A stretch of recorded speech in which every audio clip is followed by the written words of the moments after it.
주님이 붙잡아 주시지 않으면 나는 허수아비. 주님이 돌봐 주시지 않으면 나는 앵무새. 주님이 내 심령을 붙잡아 주셔야 합니다. 주님이 내 안에 오셔서 생명의 빛이 되어 주시고 소망의 등불이 되어 주소서. 주여 나를 불쌍히 여겨 주소서. 주님 나를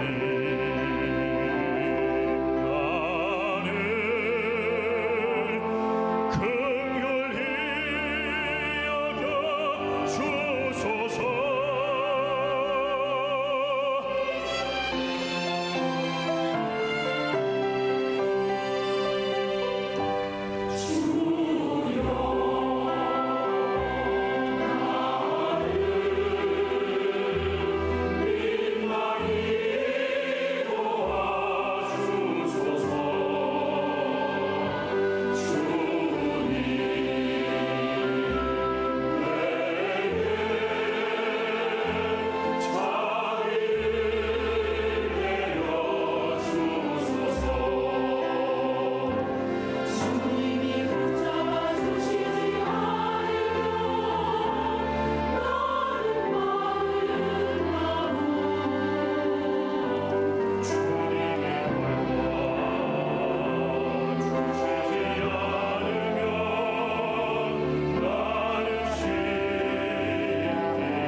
아이고야. 야, 우리 찬양대 정말 대단합니다. 제가 언젠가, 저도 언젠가 죽게 될 텐데 제가 죽으면 꼭 조가로 이 노래를 불러줬으면 하는 마음이 듭니다. 참 성가대 또 하나님 영광 박수 한번 하겠습니다. 하나님 감사합니다. 우리를 불쌍히 여겨주시고 긍휼히 여겨주시기를 바랍니다. 말씀을 전하는 종에게도 듣는 성도들에게도 하나님이여 살아있는 말씀이 되게 하시고 성령의 두루마기가 되게 하여 주시옵소서. 예수님의 이름으로 기도드리옵나이다. 아멘. 봄이 온 것처럼 요백에도 봄이 왔습니다. 제주도 말로 봄이 왔수다. 여러분도 겨울을 보내시고 봄을 맞느라 폭삭 속았수다. 네. 이게 웃는 사람은 무슨 말인 줄 아시고요. 영국의 낭만파 시인인 퍼시피스 셀리라고 하는 시인이 서풍에 붙이는 노래라고 하는 시를 썼어요. 좀 긴데 5부 중에 마지막 부분을 소개하면요, 내 죽은 사상을 시든 잎처럼 몰아서 우주 사이에 휘날려 새 생명을 주노라. 그리하여 부르는 이 노랫소리로 영혼의 풀무에서 재와 불꽃을 날리듯이 나의 말을 인류 속에 날려 흩트려다오. 내 입술을 빌어 이 잠자는 지구 위에 예언의 나팔 소리를 외쳐라. 오 바람이여, 겨울이 오면 봄은 멀지 않으리. 자, 여러분, 봄이 오면 아주 시원한 서풍이 불어오잖아요. 이 서풍의 바람을 이 시인은 희망, 놀라운 소망의 언어로 사용합니다. If winter comes, can spring be far behind? 고난을 겪고 있는 사람, 또 어려움을 당하고 있는 사람들에게 용기와 희망과 소망을 주는 노래입니다. 함석헌 선생님도 일찍이 이 시야말로 여러 번 자신을 넘어뜨리고 여러 번 자신을 절망하게 하였지만 자신을 일으켜준 시라고 그렇게 고백을 했다고 합니다. 물론 셀리가 말하는 이 봄, 스프링이라는 말은 계절적인 겨울과 윈터만이 아닙니다, 여러분. 겨울은 고난이나 역경을 의미한다면 봄은 희망과 소망을 의미한다고 이야기할 수 있죠. 이 봄의 노래를 누가 가져다 주느냐? 이 시인에 의하면 서풍이 가져다 준다는 겁니다. 서풍. 그렇게 서풍이 불면은 봄이 오는 것처럼 우리 인생에게도 서풍이라는 희망의 봄이 오고 또 회복의 봄, 그리고 복된 봄이 오게 된다는 거죠. 다시 생각해 봐도 여러분, 그 욥이 맞았던 고난의 겨울은 너무나 길었습니다. 혹독했습니다. 여러분, 고난을 당하니까 이웃들이 조롱을 했습니다. 얼마나 이웃들이 조롱을 했는가. 자, 욥기 12장 4절입니다. 시작. 하나님께 불러 아뢰어 들으심을 입은 내가 이웃에게 웃음거리가 되었으니 의롭고 온전한 자가 조롱거리가 되었구나. 뭐 이웃이 그렇다고 하지만 친구들까지도 자기들을 조롱했습니다. 욥기 16장 20절이요. 시작. 나의 친구는 나를 조롱하고 내 눈은 하나님을 향하여 눈물을 흘리니. 17장 1절 동일한 말씀입니다. 17장 2절 시작. 나를 조롱하는 자들이 나와 함께 있으므로 내 눈이 그들의 충동함을 항상 보는구나. 뭐 이웃이야 그럴 수 있다고 봅시다. 친구들도 그렇다고 봅시다. 근데 친척들까지 19장 13절로 15절을 봅니다. 시작. 나의 형제들이 나를 멀리 떠나게 하시니 나를 아는 모든 사람이 내게 낯선 사람이 되었구나. 내 친척은 나를 버렸으며 가까운 친지들은 나를 잊었구나. 내 집에 머물러 사는 자와 내 여종들은 나를 낯선 사람으로 여기니 내가 그들 앞에서 타국 사람이 되었구나. 여러분, 아니 뭐 친척 형제 떠나서 여종들까지, 하녀, 옛날에 하녀들이 있었잖아. 여종들까지 욥을 가련하게 봤어요. 가련하게 봤어요. 심지어는 옆에 있는 여자, 이걸 우리 쉬운 말로 뭐라고 합니까? 옆편내. 옆에 있는 여자고 해서 옆편내라고 그래요. 자, 옆편내가 뭐라고 하느냐? 19장 17절 봅니다. 시작. 내 아내도 내 숨결을 싫어하며 내 허리의 자식들도 나를 가련하게 여기는구나. 사실 우리가 일반적으로, 여러분 보세요, 욥기 2장 9절을 보면은 아내가 떠난 것처럼 뉘앙스를 풍겨줬어요. 자, 2장 9절입니다. 시작. 그의 아내가 그에게 이르되 당신이 그래도 자기의 온전함을 굳게 지키느냐? 하나님을 욕하고 죽으라. 어떻게, 여러분, 어떤 사람은 그렇게 이야기합니다. 이게 욥을 사랑했으니까, 얼마나 욥을 사랑했으면 그렇게 하겠느냐고. 여러분, 욥을 사랑한다고 그렇게 따지면서 죽으라고 그렇게 말할 수 있을까요? 그거는 아니죠. 어떻게 하나님께 욕을 하고 뭐 조금 좀 격화시켜서 좀 따지라고 합시다. 하나님께 따지고 죽어라. 이게 글쎄요, 저는 동의할 수 없어요. 네. 그렇지만 욥을 떠났다가 아이고 좀 안 되겠다 싶어서 다시 돌아왔다는 말은 제가 동의할 수는 있겠어요. 저도 젊은 날 집사람과 많이 다퉜거든요. 뭐 때문에? 성격 차. 좀 간섭하지 말고 살자. 좀 그런데 어쨌든 말싸움을 할 때 제가 져줄 걸 잘못했어요. 이제는 절대로 이기려고 생각하지 않습니다. 그냥 들어주려고 생각합니다, 여러분. 한 번은 집사람이 빡 화를 내고 그냥 문을 닫고 나가버리더라고요. 그래서 저러면 안 되는데.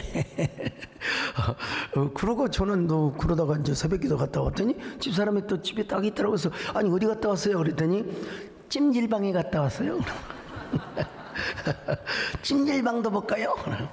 자, 여러분 욥의 아내도 홧김에 여러분 갔을 수도 있어요.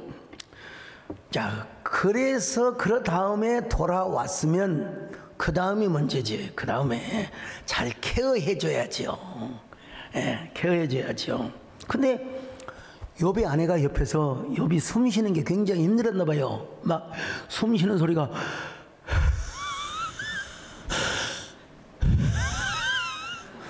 안 느껴지세요? 예.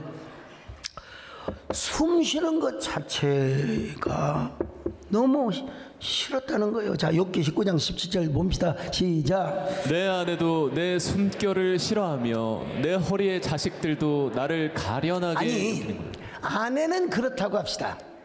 근데 자식들이 다 죽었는데 어떻게 해서 자녀들까지 자기를 조롱한다고, 이게 도대체 무슨 말일까? 참 그렇다면 처벌받지 않나, 뭐 이런 의문이 들어서 제가 전부 주석을 보고 전부 제가 훑어봤더니 이게 히브리 말로 리브네 비트니로 되어 있더라고요. 예, 쫙 봤더니 바른 성경에서 원문에 거의 가장 가깝게 해놨더라고요. 자, 바른 성경 19장 17절을 보십니다. 시작. 내 아내가 내 입김을 싫어하고 내 형제들도 나를 역겨워. 형제라고 했어요. 형제 리브네 비트니를 형제라고 했어요. 그러니까 야, 참 이렇게 번역이 중요하구나. 네. 아무튼 요번 여름은 혹독한 겨울이라는 계절을 살아가고 있었습니다. 그럼에도 불구하고 요번요, 내일이라고 하는 희망, 내일이라고 하는 봄을 여러분 절대로 잃지 않았습니다. 소망을 가졌단 말입니다. 욥기 14장 15절입니다. 시작. 주께서는 나를 부르시겠고 나는 대답하겠나이다. 주께서는 주의 손으로 지으신 것을 기다리시겠나이다. 여러분, 끝까지 고난 중에서도 주님을 기다리겠다는 거예요. 주님이 주신다는 이 서풍의 봄을 자기가 맞이하겠다는 겁니다. 물론 서풍이라는 바람이 불어오는 듯 하면서도 아직 봄이 안 올 때가 있잖아. 오늘은 진짜 완전히 봄 같은데요, 이러다가도 또 꽃샘추위가 또 올 수도 있는 거예요. 근데 오늘은 진짜 봄 벚꽃 사랑, 정말 그런 노래가 생각이 나요. 아주 날씨가 얼마나 화창한지 몰라. 근데 서풍인 것처럼 느껴지지만 봄이라는 형태, 아직 뭐 꽃이 활짝 피거나 형태가 잘 안 보여요. 아직 나뭇잎 사계가 돋아거나 그렇지는 않은 것 같아요. 그래서 김춘수 시인의 서풍보라는 식귀절이 생각이 납니다, 여러분. 이분은 꽃이라고 하는, 풀이라고 하는 거의 범위 안에서 많이 시를 쓰는 것처럼 느껴져요. 너도 아니고 그도 아니고 아무것도 아니고 아무것도 아니라는데, 꽃인 듯 눈물인 듯 어쩌면 이야기인 듯 누가 그런 얼굴을 하고 간다 지나간다 환한 햇볕 속을 손을 흔들며 아무것도 아니고 아무것도 아니고 아무것도 아니라는데 온통 풀냄새를 널어놓고 복사꽃을 올려놓고 복사꽃 꽃을 올려만 놓고 환한 햇볕 속을 녹인 듯 눈물인 듯 어쩌면 이야기인 듯 누가 그런 얼굴을 하고 이게 시입니다. 여러분 이번의 시처럼 눈에 보이지 않는다고 해서 여러분 존재하지 않는 것이 아닌 거예요. 바람은 보입니까? 안 보이잖아요. 아무것도 아닌 것처럼 보이지만은 꽃인 듯 눈물인 듯 이야기인 듯 불어오는 게 여러분 봄바람이고 서풍이라는 거죠. 여러분 봄이 그냥 확 와버리면 얼마나 좋겠습니까? 근데 눈물인 듯 꽃인 듯 그리움인 듯 하다가 어느새 봄이 와요. 꽃이 피고 진달래 피면 어느새 내 마음과 그리고 내 뭡니까 발은 벌써 나의 고향역을 드나들게 되죠. 오늘 시인도 뭐라고 말합니까? 꽃인 듯 눈물인 듯 그렇게 온다는 거예요. 욥에게 봄이 이렇게 왔다는 사실을 제가 지금 강조하기 위해서 이런 비유를 듭니다. 여러분 욥에게 분명히 서풍이 오긴 왔지만 폭풍처럼 느껴졌어요. 보였어요. 그럼에도 불구하고 욥은 시련의 폭풍 속에서도 오로지 하나님만을 바라보며 인내하겠다는 것입니다. 하나님께서 마련해 주신 단련의 길을 폭풍처럼 맞으면서 희망을 갖고 가겠다는 거예요. 그러면서 그 과정 속에서 정금같이 연단을 받고, 정금하면 우리 정금성은 선생님이 그러죠. 하나님 앞에 서겠다는 거예요. 자, 욥기 23장 8절로 10절입니다. 시작. 그런데 내가 앞으로 가도 그가 아니 계시고 뒤로 가도 보이지 아니하며 그가 왼쪽에서 일하시나 내가 만날 수 없고 그가 오른쪽으로 돌이키시나 배울 수 없구나. 그러나 내가 가는 길을 그가 아시나니 그가 나를 단련하신 후에는 내가 순금같이 되어 나오리라. 보세요 여러분요, 왼쪽으로 가도 뵙지 못하고 오른쪽으로 가도 하나님 배울 수가 없어요. 앞으로 가도 뒤로 가도. 이야, 여러분 이게 진짜 어두움 자체 속에 있습니다. 그러나 그런 과정 속에서 욥에게 생명의 길이 하나 있었어요. 그 생명의 길은 서풍을 맞으면서 바로 봄을 맞는 거요. 이제는 겨울이 지나고 봄을 맞는 거요. 그 욥은 고백했지 않습니까? 내가 가는 길을 그가 아시나니 그가 나를 단련하신 후에는 내가 순금과 같이 정금과 같이 나오리라. 그래서 우리가 이런 노래 부르지 않습니까 여러분은? 나의 길 오직 그가 아시나니 나를 단련하시기에 내가 정금같이 나오리라. 내가 순금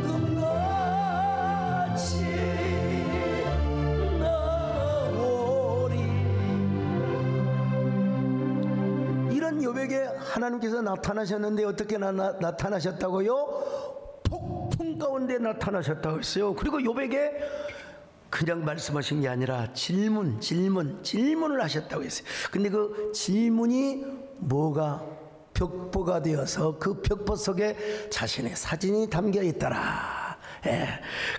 그랬을 때 욥은 뭐 했다고 그랬어요? 자기가 은근하게 하나님 앞에 불만하고 약간 회의를 품었던 거, 이런 것들 다 주님 앞에 회개하고 다시 정금처럼 서게 되었다는 거예요. 자, 욥기 42장 6절입니다. 시작. 그러므로 내가 스스로 거두어드리고 티끌과 재 가운데서 회개하나이다. 그렇게 회개를 하였을 때 마침내 여러분 욥의 세 친구들로 하여금 욥을 어떻게 했어요? 제사장으로 모시도록 했어요. 제사장으로 삼고 수소 7마리와 순양 7마리를 가지고 하나님께 번제를 요즘 말로 하면 예물을 드리도록 했다 이 말입니다. 자, 욥기 42장 9절입니다. 시작. 예, 대만 사람 엘리바스와 수아 사람 빌닷과 나아마 사람 소발이 가서 여호와께서 자기들에게 명령하신 대로 행하니라. 여호와께서 욥을 기쁘게 받으셨더라. 자, 이렇게 사실 성경이 끝나도 돼요. 근데 하나님께서는 한 단락을 또 묶어 두셨습니다. 예.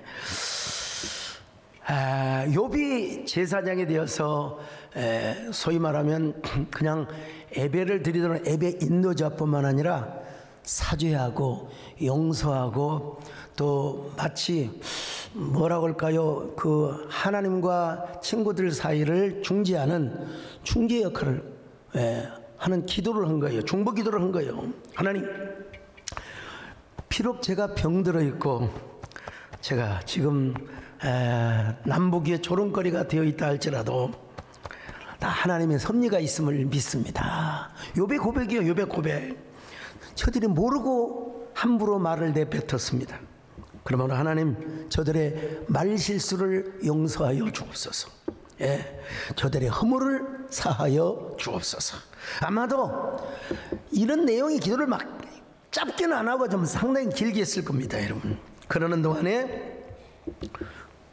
동안에 그런 때에 성경을 보니까 진심 어린 마음으로 아주 기쁜 마음으로 하나님께 기도를 드렸더니 하나님께서 욥의 기도를 들으시고 욥의 모든 종기가 다 사라지게, 여기 조남이 종기이신 분들은 용서하시길 바랍니다만은 머리에서 발끝까지 종기가 가득했거든요. 근데 그렇게 얼굴이 깨끗해지고 온몸이 밝아지는 그 모습을 바라보면서 우리가 욥을 잘못 정죄했구나. 욥이 고난받는 것은 죄로 인하여 받는 것이 아니었구나. 지내놓고 보니까 의인도 고난을 받나 보구나. 하나님은 가난한 사람을 부하게 하시고 부한 사람을 가난하게도 하시고. 여러분, 그랬을 때 하나님께서 욥을 공경으로부터 해방시켜 주셨다는 것입니다. 여기 공경이란 말은 히브리 말로 쉐비트라고, 쉐비트. 포로, 사로잡힘이란 말입니다. 무엇의 포로가 되었단 말입니까? 질병, 상실, 빼앗김, 여러 가지 의미가 있겠죠. 그 공경이 얼마나 길었으면 포로라는 말을 여러 번 사용하였을까. 근데 하나님께서 그 모든 포로, 그 모든 구속, 그 모든 공경으로부터 여러분 해방을 시켜주셨다는 것입니다. 그리고 이전 소유보다 갑절로 하나님이 축복을 해주셨다는 것입니다. 자, 욥기 42장 10절입니다. 시작. 욥이 그의 친구들을 위하여 기도할 때 여호와께서 욥의 곤경을 돌이키시고 여호와께서 욥에게 이전 모든 소유보다 갑절이나 주신지라. 이게 그 개역 개정판에 욥이 그의 친구들을 기도할 때, 이게 바로 히브리에서는 베이트 팔레로라는 말입니다. 욥이 친구들을 위하여 기도하고 있는 바로 그때에, 그 시간에 모든 곤경이 다 물러가 버렸다는 것입니다, 여러분. 몇 가지 우리가 좀 질문을 할 수 있는 대목이 있긴 있어요. 눈여겨봐야 할 대목. 하나님께서 그의 자녀와 재물과 건강을 동시에 주셨단 말인가? 제가 보기에는 병은 동시에 아마 고쳐 주셨을 거예요. 근데 언제 그랬느냐? 친구들을 위하여 기도하고 용서를 하고. 우리 하나님께서는요 굉장히 그 화목을 좋아하신 것 같아요. 나는 오늘 홍원표 장로님 너무너무 기도 감사한데 그 정치적인 그런 면을 전혀 반영하지 않고 좀 아주 그냥 신앙적으로 기도를 해주셔서 정말 감사한데요. 어쨌든 욥이 머리에서 발끝까지 그냥 온갖 악창, 종기로 가득했거든요. 이 악창이라고 하는 것은 뭐 천연두, 한센병은 아닌 것 같아요. 아무리 조사를 해봐도 대개 학자들이 천연두, 상피병, 천포창, 악성 대상포진 뭐 이런 걸로 추정을 해요. 그런데 그 책 가운데 앉아서 그 깨진 기와장 아니 뭐여 그 질그릇 조각으로 그냥 자기를 막 긋고 있어요. 자, 욥기 2장 7절 8절 시작. 사탄이 이에 여호와 앞에서 물러가서 욥을 쳐서 그의 발바닥에서 정수리까지 종기가 나게 한지라. 욥이 제 가운데 앉아서 질그릇 조각을 가져다가 몸을 긁고 있더니. 요즘 성경에는 질그릇 조각이에요. 질그릇 조각. 얼마나 괴로웠을까, 얼마나 힘들었을까. 우리 옛날 촌에서 이 몇 마리만 있어도 그냥 얼마나 간지러웠습니까? 그냥 가리개로 막 긋고 그냥 저녁이면 내일을 벗어서 이를 잡고 틱틱거리고 그냥 참 아이고. 그것도 안 되면 막 호롱불에다가 태워야 막 썩혀라고 막 틱틱틱 태우고. 자, 할머니들이 그랬어요. 우리가 그런 건 아니고. 켈리 M 카피 교수가 쓰신 고통의 신학이라는 책이 있어요. 이게 사실 우리 교회 협동 목사님이 조현진 박사님이 번역을 해서 저한테 주셨어요. 그래서 참 고통스럽게 읽은 책입니다. 제가. 근데 욥은요, 하나님이 낯설게 보였을지도 모른다는 거예요. 고통을 당할 때 내가 왜 이런 고난을 당하지? 왜 내가 이런 고통을 당하지? 라고 하나님이 낯설게 여겨질 수도 있다는 것입니다. 제가 이 책을 저도 고통스럽게 읽었어요. 왜? 고통의 신학이기 때문에. 실제로 욥기 23장을 보면은 욥이 회의 아닌 회의, 또 은근한 뭐라고 할까요? 하나님께 질문을 던져댑니다. 그런데 그런 욥기 42장 5절에서 주님을 직접 목격하고 6절에서 회개를 한 다음에 그리고 나중에 뭐라고 합니까? 친구들을 위하여 기도하였을 때, 중보 기도를 하고 사죄의 기도를 드렸을 때 욥의 몸이 깨끗하게 고쳐져 있더라는 겁니다. 그리고 욥을 처참하게 했던 모든 곤경이 싹 사라져버렸다는 거예요. 오늘 여러분에게 처해졌던 곤경이 사라지시기를 바랍니다. 역경이 사라지시기를 바랍니다. 욥의 곤경이 다 사라졌는데 여기서 또 질문을 제기할 수 있습니다. 첫째는 뭐냐면, 사탄이가 오늘날도 지가 원하는 대로 우리에게 고통과 질병을 가져줄 수 있단 말인가? 아니죠, 여러분. 하나님의 허락할 때만 가능한 겁니다, 여러분요. 하나님 허락하셔야. 자, 욥기 1장 12절 시작. 여호와께서 사탄에게 이르시되 내가 그의 소유물을 다 내 손에 맡기노라. 다만 그의 몸에는 내 손을 대지 말지니라. 사탄이 곧 여호와 앞에서 물러가니라. 여러분, 하나님이 허락하셔야 돼요. 자, 욥기 42장 11절 또 봅니다. 시작. 이에 그의 모든 형제와 자매와 이전에 알던 이들이 다 와서 그의 집에서 그와 함께 음식을 먹고 여호와께서 그에게 내리신 모든 재앙에 관하여 그를 위하여 슬퍼하며 위로하고 각각 캐시타 하나씩과 금고리 하나씩을 주었더라. 사실은 이거는요, 욥기의 저자가 누군지는 잘 모르지만 뭡니까, 훗날 욥기를 기록했다 할지라도 이건 욥의 고백이 아닙니다, 여러분. 지금 친구들의 고백이야. 친구들, 이웃들이 와서 욥을 위로하여 드리는 말씀이다 이 말이에요. 그러니까 그런 의미에서 볼 때 그와 함께 음식을 먹고, 그러니까 모든 형제와 친척들이 욥에게 한 말이요. 그건 뭐냐? 사탄이 가져다 준 것이 아니라 여호와 하나님께서 내리신 재앙이라, 이렇게 표현을 하고 있습니다. 이게 무슨 말이냐면, 자, 가령 이제 우리 쉽게 말하면, 아이고 세상에 오늘 이 같은 복을 받으려고 그런 고생을 했구만, 세상에. 아이고 정말로 축하해요. 옛날 그 고생하고 그런 거 다 연단이었어요. 축하해요. 이런 말로 지금 하나님께서 그런 재앙을 주셨다는 거예요. 예. 자, 참 또 하나의 이제 질문이 있는데 뭐냐? 이 모든 갑절 은혜와 축복이 한순간에 있을 수 있을까? 네, 하는 질문이 있어요. 분명히 성경은 말씀하고 있습니다. 욥의 말년에, 욥의 말년에.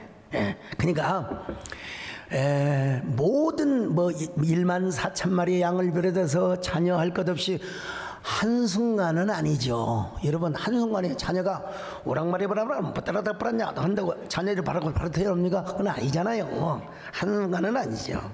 네. 여러분, 사탄이가 하나님의 주권적 허용을 받고 우리를 시험하고 우리에게 갖다가 염려를 주는 것이지 절대로 그렇지 않다는 사실을 아셔야 됩니다. 그러니까 그 하나님의 갑절 은혜는 어디서부터 시작되었느냐? 질병이 고침을 받는 데서부터 시작을 하고, 이어서 자식이 태어나고, 그리고 이전 소유보다 갑절의 소유가 늘어났다고, 이렇게 논리적으로 보면 좋을 것 같아요. 이제부터는 이 과정에서 사탄이 시험할 수가 없어요. 이제는 시험할 수 없어요. 접근 자체가 불가능해요. 언제나 승승장구하고 형통만통했다, 이 말이죠. 그때 여기에 필요한 게 뭐냐면 시간의 과정이 필요하다. 시간의 과정이 필요하다. 그래서 성경은 어떻게 표현하고 있습니까? 하나님께서 욥의 말년에 복을 줬다. 양 14,000. 예, 낙타가 6천이요, 소가 1,000결이요, 암나귀가 1,000이라고. 자, 욥기 42장 10절입니다. 시작. 욥이 그의 친구들을 위하여 기도할 때 여호와께서 욥의 곤경을 돌이키시고 여호와께서 욥에게 이전 모든 소유보다 갑절이나 주신. 하여간 여기서는 결론적 서사입니다, 여러분요. 그런데 또 42장 12절을 보면 또 조금 시간적 서사가 있습니다. 같이 봅니다. 시작. 여호와께서 욥의 말년에 욥에게 처음보다 더 복을 주시니 그가 양 14,000과 낙타 6,000과 소 1,000결이와 암나귀 1,000을 두었고. 욥의 말년에 하나님이 이런 복을 주셨다고 했습니다. 여러분, 그에게는 7 아들과 3 딸이 있었습니다. 3 딸. 그 7 아들에 대해서는 대충 지나가는데 3 딸들에 대해서는 이름까지 나열하면서 구체적으로 언급하는 걸 볼 수 있어요. 13절로 15절을 보십니다. 시작. 또 아들 7과 딸 3을 두었으며 그가 첫째 딸은 여미마라 이름하였고 둘째 딸은 그시아라 이름하였고 셋째 딸은 게렌 합북이라 이름하였으니 모든 땅에서 욥의 딸들처럼 아리따운 여자가 없었더라. 그들의 아버지가 그들에게 그들의 오라비들처럼 기업을 주었더라. 왜 이렇게 딸들까지 묘사를 하고 있을까? 성경에 보니까 욥의 딸들처럼 아리따운 여자가 없었대요. 응? 여러분, 옛말에 출가 여인이라고 했잖아요. 우리 어린 시절만 해도 출가 여인이라고. 근데 욥은 아들들과 똑같이 여식들에게도 재산을, 그만큼 여러분 여유가 있었고 재산이 많았다는 의미죠. 이 딸들은 외적인 아름다움 뿐만이 아닙니다. 마음도 곱고 신앙심도 아주 깊었어요. 첫째 딸 이름이 바로 뭐냐? 여미마, 비둘기과에 속한 새입니다. 예, 여미마. 비둘기 하면 평화, 순결, 기쁜 소식. 노아 방주 때도 그 나뭇잎 사기를 딱 물고 온 새가 비둘기였습니다. 여러분, 독수리 같은 새는 하나님 바치지 말래요. 이런 이런 것들은 하나님이 안 받으신대요. 비둘기처럼 다정한 이런 새를 하나님께 드리라는 거예요. 그래서 여러분 오늘 김연한 집사님 참 간증이 너무 가슴 아프게 했지만은 가난한 사람들은 가난한 대로 비둘기를 드리라는 거예요. 비둘기. 그래서 레위기서에 보면은 새는 쪼갤 거 없다는 그냥 통째로 드리고 큰 짐승은 이렇게 각을 떠서 드리지만 새는 그냥 드려라. 욥의 첫째 딸의 이름이 여미마라고 지은 것은 자기가 그래도 하나님 저는 역경 속에서도 저의 지조를 지켰습니다. 저의 순결을 지켰습니다. 이런 고백에서 아마 이름을 지었지 않나 그런 주장을 합니다. 학자들이. 둘째는 그시야라고 그래. 그시야는 뭐 그서버려 그런 게 아니라 계피나무를 말해. 계피.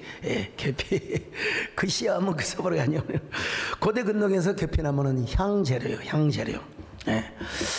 여러분 욥의 둘째 딸도 굉장히 그 마음의 향기, 마음의 순수함이 굉장히 마음의 아름다움이 얼굴뿐만 아니라 여러분 요즘은 잘 얼굴 봐서 몰라요. 막 성형외과 가서 그냥 뭐 그걸 뭐라고 합니까? 그냥 이렇게 하고 하니까 저는 여러분 아시다시피 자연인입니다, 여러분.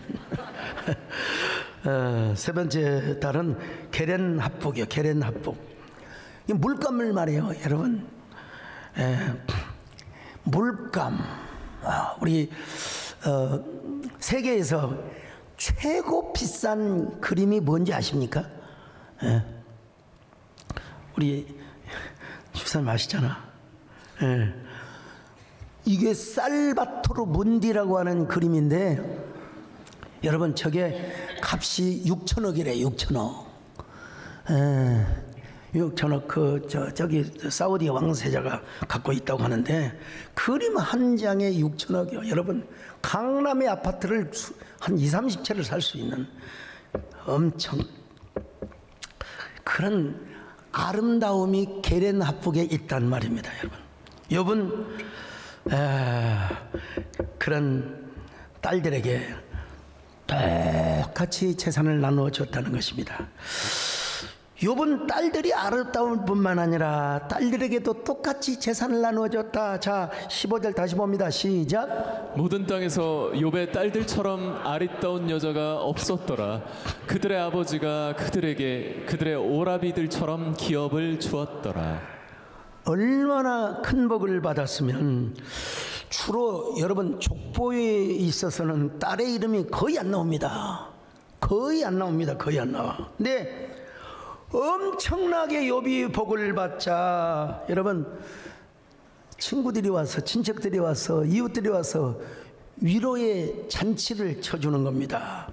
위로의 잔치 한번 볼까요? 11절 볼까요? 시작. 예, 그의 모든 형제와 자매와 이전에 알던 이들이 다 와서 그의 집에서 그와 함께 음식을 먹고 여호와께서 그에게 내리신 모든 재앙에 관하여 그를 위하여 슬퍼하며 위로하고 각각 게시타 하나씩과 금고리 하나씩을 주었더라. 여러분 이 사람들이 누구냐고요? 이 사람들은 욥이 어려워할 때 미워하고 막 저주하며 욕하며 하나님을 저주하고 죽으라고 이런 종류의 사람들이었어요. 자, 욥기 19장 13절 시작. 나의 형제들이 나를 멀리 떠나게 하시니 나를 아는 모든 사람이 내게 낯선 사람이 되었구나. 사실은 욥기를 가지고 주일 설교를 하는 게 보통 힘든 게 아닙니다. 사실은. 강의를 하는 것은 모르지만 이게 함축적으로 설교를 한다고 하는 것은 정말 여러분 이 설교자의 고통을 좀 알아주셔야 됩니다, 여러분. 그 모든 내용을 함축적으로 막 형상화해가지고 압축해서 하는 설교. 그러니까 모든 명설교자들, 특별히 우리 저희 교단의 큰 지도자이셨던 정교 목사님께서도 주일 설교에 대한 부담이 그렇게 크셨대요. 주일 설교에 대한 부담이. 저 또한 그렇습니다, 여러분. 예. 그런데 욥이 건강을 하고 여러분 축복을 회복하자 이웃들이 찾아왔어요. 위로금을 가지고 막 경력금을 가지고 막 찾아왔어요. 뭘 가지고? 캐시타, 이게 금조각으로 된 경력금인데요. 여러분, 그들이 와가지고 막 노래를 부르는 거예요. 이제 와, 이제 욥이 아이고 그래 복 받으려고 그런 거지. 이제 우리 같이 이제 우리 웃고 같이 웃자고 하면서 여러분 금거리를 주는데 뭐 어떨 겁니까? 손님이 와서 축하해 주는데 말이죠. 꽃이 피면 같이 웃고 꽃이 져도 같이 웃네. 풍요한 그 추억이 봄날은 온다. 자, 여러분, 이때 욥이 그 캐시타라고 하는 금덩어리를 받아야 할까요, 말아야 할까요? 받아야 해요, 말아야 돼요? 김창년 우리 장로님, 당연히 받아야죠. 당연히 받아야죠. 여러분, 안 받으면 무시하는 거예요. 그들이 일단 사과, excuse me 하는 마음으로 왔거든요. 그거 받아야죠. 여러분, 위로할 때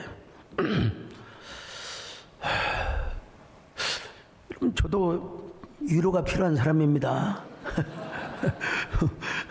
저도 여러분 발화상 때문에 위로가 필요하니까 참고하시고요. 근데 그동안에 욥을 비난하고 조소하고 조롱했던 사람들이 말이요 다 와서 위로를 하는데, 그때 욥이 뭘 했을까? 그냥 한번 상상을 해본 겁니다. 여러분, 성경에 나와 있지는 않지만은 욥은 뭐요? 딱 어림잡아서 욥의 쪽 그냥 벽보를 보면은 뭐가 떠오르냐? 딸바보, 딸바보, 딸바보, 딸바보. 왜냐면 아들 이름은 생각이 안 나고 안 나고 딸만 내렸어요. 막 여미마, 뭐 무슨 뭐 그시야, 게레나북, 뭐 동네북, 그냥 막 무슨 뭐 딸 자랑을 했어요. 딸 자랑을 했어요. 네. 그 뭐 딸을 내려오니까 또 뭐라고 했을까요, 여러분?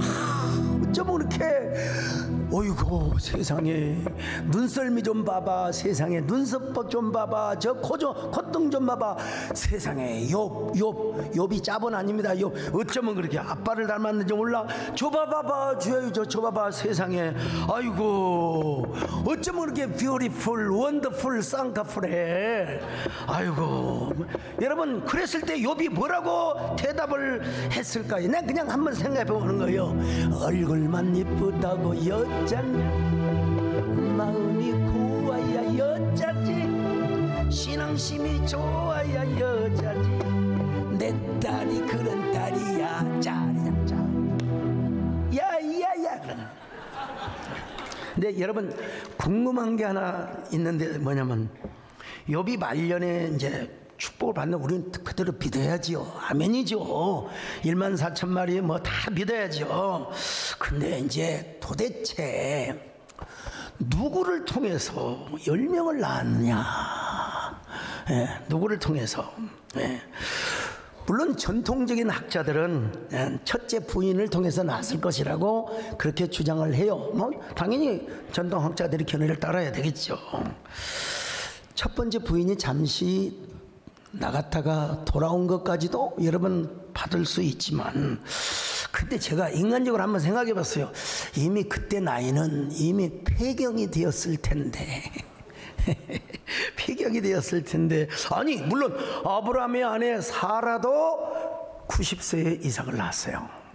근데 또 하나 제가 한번 따져본다면은, 아니 사라는 이삭 하나만 낳았지 욥의 아내는 10명을 낳았거든요. 10명을 낳았어요. 그래서 쭉 찾아보니까 중간기 역사, 이건 성경은 아니지만 중간기에서는 뭐라고 얘기하느냐, 두 번째 아내라고 기록이 되어 있는 건 참고만 할 뿐입니다. 참고만 할 뿐이요. 어쨌든 이래도 은혜, 저래도 은혜. 분명한 것은 욥이 생식 능력을 가지고 있었고 욥의 DNA를 이어서 낳은 아들이고 딸이라고 하는 것만큼은 모든 우리가 성경을 그대로 믿는 것이죠. 자, 어쨌든 그럼에도 불구하고 전통적인 견해를 따른다면 이것이 더 신비적인 은혜입니다. 진짜 신비적인 은혜입니다. 어떻게 90살을 먹은 할머니, 100살이 다 된 할머니가 하나도 아니고 아들 7과 딸 3을 낳을 수 있단 말인가. 여러분, 신비한 이야기죠. 그냥 신비는 신비대로 붙여주는 게 좋습니다. 여러분, 거기에다가 욥은 뭐라고 했느냐? 그 이후에 140년을 더 살았대요. 자, 욥기 42장 12절로 17절, 16절로 17절 시작. 그 후에 욥이 140년을 살며 아들과 손자 4대를 보았고 욥이 늙어 나이가 차서 죽었더라.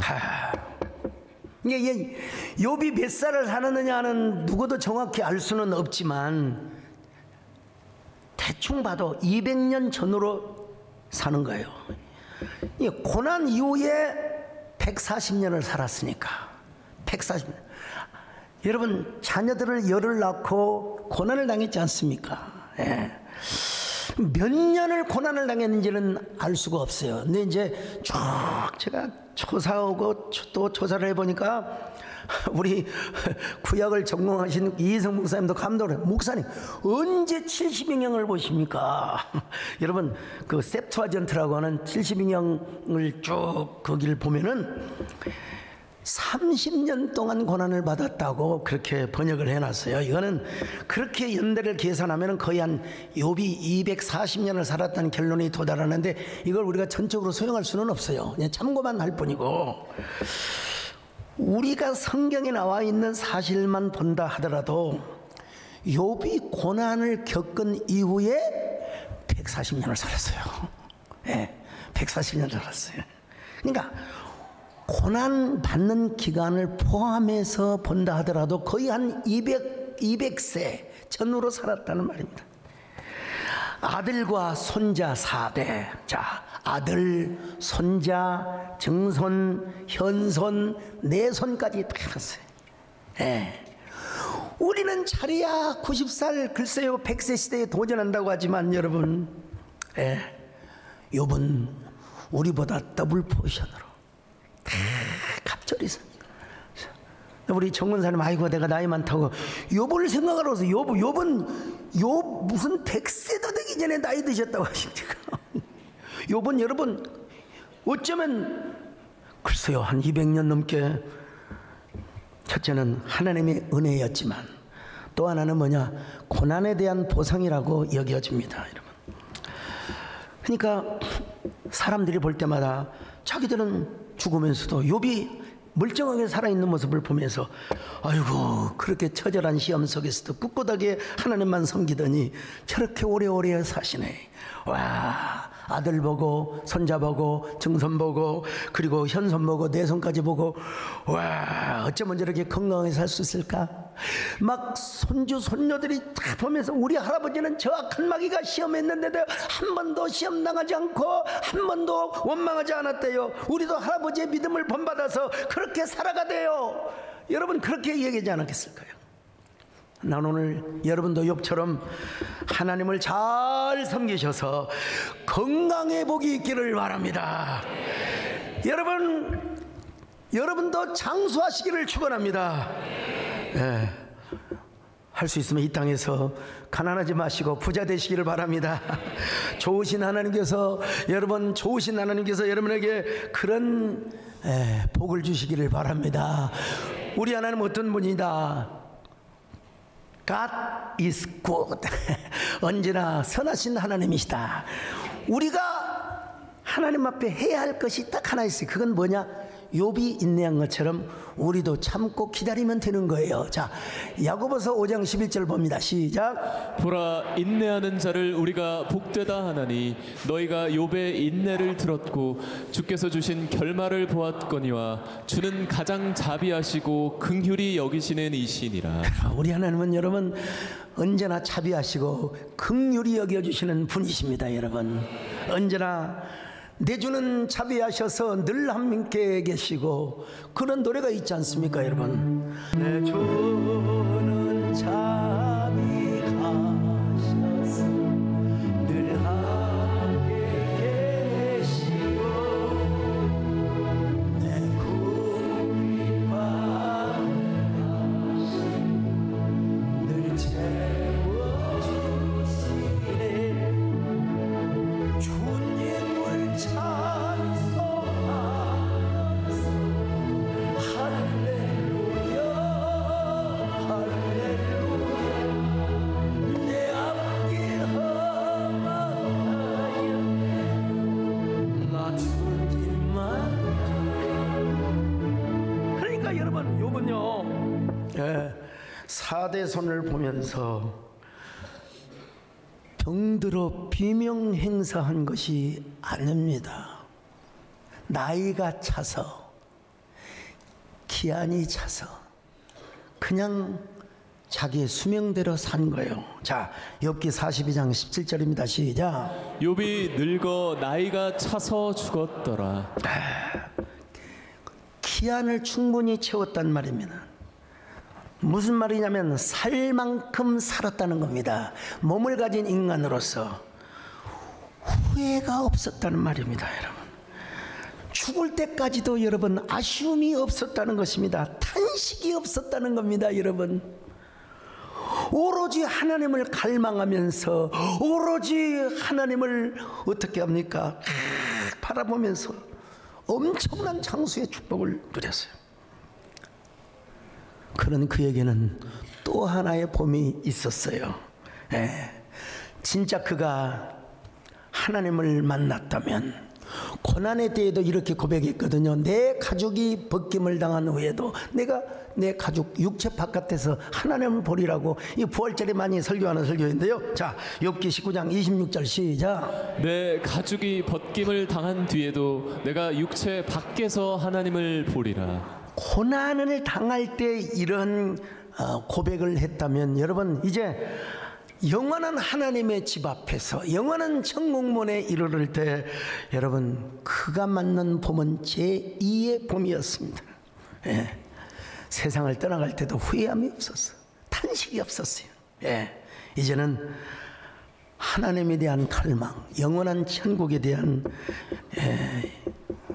욥의 축복을 그냥 갑절 축복, 갑절 은혜로만 생각하면 안 됩니다. 이제는 영원한 양이 1만 4천이요 낙타가 6천 마리요 뭐 소가 1천 결여요 암낙이 이게 중요한 게 아니라 내가 이 세상에서 가장 잘한 일은 내가 하나님을 섬기는 것이었다. 내가 하나님을 찬양하는 것이었습니다. 이 땅에서도 그렇거니와 저 영원한 천국에서 나는 하나님만 영원히 섬기며 살아가겠습니다. 부디 저를 그러한 집으로 인도하여 주시옵소서. 여러분 이런 고백을 안 했을까요? 당연히 그러고도 남았겠지요. 나의 평생에 가장 복된 일 내가 예수 만난 것이 나의 평생 가장 잘한 내가 예수 주로 섬긴 것이 이 세상 살도 내가 걷는 길 때론 험하여 넘어질 때 주의 강한 손 나를 붙드시 나는 예수님만 주로서 주여. 여러분 이렇게 욥에게 봄이 온 것처럼 여러분 우리에게도 봄이 오고 있지 않습니까? 여러분 주여 계절이라는 봄을 넘어서 인생의 봄이 오게 하여 주옵소서. 거룩한 성령의 서풍이 불어오게 하여 주옵소서. 욥에게만 갑절 은혜, 갑절 축복을 받는 것이 아니라 우리에게도 그런 갑절 은혜가 불어오게 하여 주옵소서. 갑절의 은혜를 가져오는 서풍이 불어오게 하여 주옵소서. 서풍을 맞으며 언젠가 영원한 봄을 맞는 저희들 되게 하여 주시옵소서.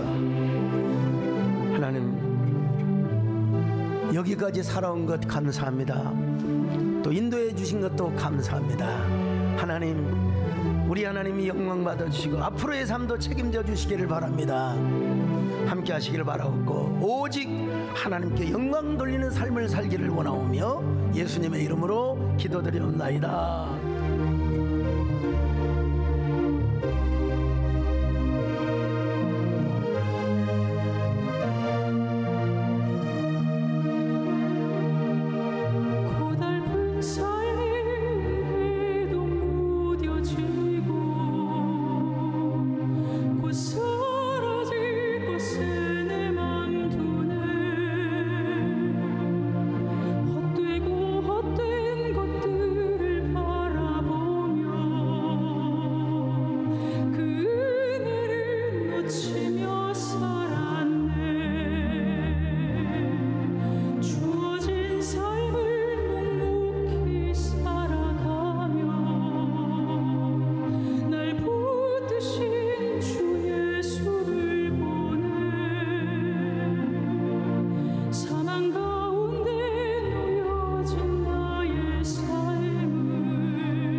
할렐루야.